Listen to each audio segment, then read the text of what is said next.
என் மேலெல்லாம் பாவமே பார்க்க மாட்டீங்களா அப்படின்ற மாதிரி என் பொண்ணு போயிட்டுருக்கா. ஏன்னா இன்றைக்கி எக்ஸாம் ஸ்டார்ட் ஆகுது. எப்படியோ ஒரு வழியாக போயிட்டு என்ன எழுதுனாலோ தெரியல, எப்படியோ வந்துட்டா. சரி மதியானம் வந்ததுனால கொஞ்ச நேரம் தூங்கி எழுந்தாங்க. சரி பஜ்ஜி சுட்டு தாம்மா அப்படின்னு கேட்டாங்க. கொஞ்சம் மழை வரா மாதிரி இருந்ததுன்னு சொல்லிட்டு, சரி ஓகே சுட்டு தரேன் அப்படின்னு சொல்லிட்டு பஜ்ஜிக்கு தான் மாவு பிசைஞ்சிட்டு இருந்தேன். வாழைக்காய் வந்து நான் சீவுனா எனக்கு ஷேப்பாக வரவே வராதுங்க.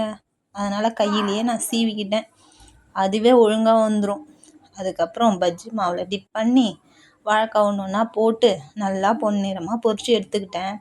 எனக்கு வந்து இந்த பஜ்ஜி மாவில் வந்து கொஞ்சம் இஞ்சி பூண்டு பேஸ்ட்டு போட்டுக்கிட்டோன்னா கொஞ்சம் டேஸ்ட்டாக இருக்க மாதிரி இருக்கும்.